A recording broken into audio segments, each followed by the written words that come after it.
Somewhere in the eastern Pacific Ocean, about 1,120 kilometers from the coast of Mexico, there is a small ring of coral and sand that France legally owns, has spent decades arguing over, and almost never visits. You cannot go there. There is no airport, no harbor, no hotel, no road. The French government rarely grants access even to researchers. The island sits mostly in silence, circled by surf that breaks hard against the reef, watched over only by millions of seabirds and a population of crabs so vast they cover the beaches like a living carpet. This is Clipperton Island. And the reason no one lives there anymore isn't bureaucracy or indifference. It's because the last time people did live there, it ended in one of the most quietly horrifying disasters in Pacific history. The island is named after John Clipperton, an English pirate who is believed to have used the atoll as a hideout in the early 1700s. Before that, French navigators documented it in 1711 and named it Île de la Passion, the Island of Passion, though what exactly inspired that name on a flat, storm-battered coral ring surrounded by sharks is unclear. What is clear is that from the moment Europeans became aware of this place, nobody could agree on who owned it, and just about everyone who tried to stay found out the hard way that it didn't want them. France formally claimed the island in 1858. The United States simultaneously listed it under the Guano Act, a piece of American legislation that entitled U.S. companies to claim uninhabited islands rich in bird droppings, which in the 19th century were one of the most valuable agricultural fertilizers in the world. Clipperton had those in abundance. The booby birds that nest there by the millions had been doing their work for centuries, and the resulting phosphate deposits drew the attention of miners, governments, and shipping companies from multiple continents. By the 1890s, you had four nations, France, Mexico, the United States, and Great Britain, all circling the same tiny atoll, each waving a different piece of paper at the others.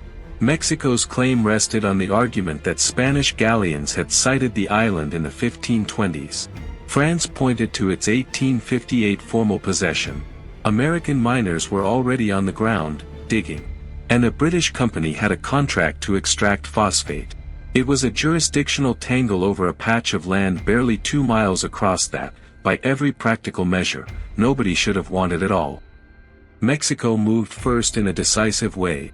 In December 1897, the Mexican warship Democrata arrived at Clipperton and planted the Mexican flag. A military detachment took control. American miners were eventually evicted. The British company kept working under Mexican oversight. And then, in 1905, Mexico made a choice that would set everything that followed in motion. President Porfirio Diaz ordered the establishment of a permanent colony on the island. The man he appointed as governor was Captain Ramon Arnaud, a 33-year-old military officer who had actually served time in a military prison for desertion, and whose posting to Clipperton Island was, by most accounts, as much a punishment as it was an assignment. Arnaud arrived in 1906 with roughly 100 people, soldiers, their families, civilian workers, and a lighthouse keeper named Victoriano Alvarez, who lived alone at the base of a cliff below the lighthouse the Mexicans had built that year. For a few years, life on the island was manageable. Supply ships arrived from Acapulco every 2 months. The colony had a vegetable garden, a small mining operation, and enough structure to function. From the air, the atoll looked like a postcard, a white ring of coral enclosing a lagoon of emerald water. Up close, it was less romantic. Coconut crabs the size of a man's forearm. Relentless heat. Storms that arrived without much warning. Sharks in the surrounding water. And the ever-present smell of guano baking in the sun. But the colony survived its early years. What ended it had nothing to do with the island itself.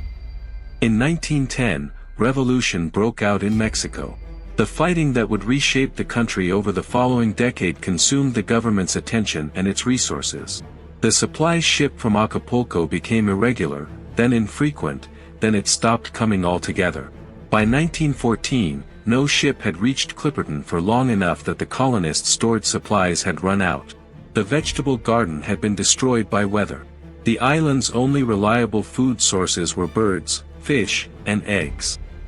One by one, the men began to die. Scurvy spread through the colony. The adult men, who needed more calories and were doing more physical labor, were hit hardest. Those who didn't die of disease died attempting to escape. Captain Arnault organized several attempts to reach the mainland in a small boat. Each attempt failed. Arnault himself drowned in May 1915, lost at sea while leading one last desperate effort to signal a passing ship that he believed, wrongly, was coming for them. And here is where the story of Clipperton Island takes its darkest turn. With Arnault gone, with the soldiers dead or drowned, with no supply ship and no contact with the outside world for years, only one adult man remained on the island, the lighthouse keeper, Victoriano Alvarez. He had survived the scurvy and the failed escapes by staying at his post, living alone, quietly watching the colony collapse around him. By this point there were roughly 15 women and children still alive. Alvarez walked out of his lighthouse, collected every weapon on the island except for a rifle he kept for himself, threw them all into the sea, and declared himself king. What followed was, by accounts given by survivors after their rescue, a reign of sustained terror. Alvarez commandeered the women and children. He turned the remaining food stores into instruments of control. For months, stretching into what may have been close to 2 years, the survivors endured his rule on an island they could not leave, with no way to call for help, waiting for a ship that had no reason to come. The end came in July 1917. Alvarez, now fixated on Alicia Arnault, the governor's widow, demanded her presence at his quarters near the lighthouse. 2 of the women, including Teresa Rendon, decided that they had nothing left to lose. They went to the lighthouse. When Alvarez turned, they killed him.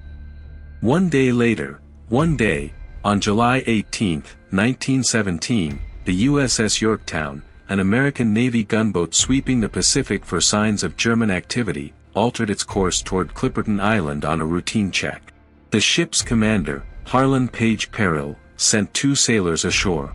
They came back with 3 women and 8 children, all that remained of what had once been a colony of around 100 people. In his official report, Perrill described what they told him as, in his words, a tale of woe absolutely harrowing in its details. The Navy covered up the full story for 17 years, declining to put the specifics into official records to protect the surviving women from legal scrutiny. After the rescue, the island was empty. It has never been permanently inhabited since. The territorial dispute, meanwhile, dragged on for over a decade more. France and Mexico had agreed to submit their competing claims to international arbitration in 1909, with King Victor Emmanuel III of Italy serving as the deciding authority.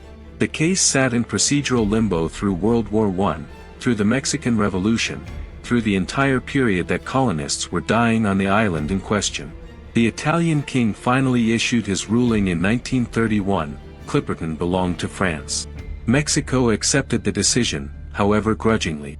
France sent a warship, the Jeanne d'Arc, to formally take possession in January 1935. Then France, having just won a decade-long legal fight for an island, set up a small military outpost, and abandoned it within 7 years. During the Second World War, the United States quietly occupied Clipperton as part of a classified operation called Island X, building a weather station and a small airstrip that are now completely gone. France protested. When the war ended and the strategic rationale evaporated, the Americans left in late 1945.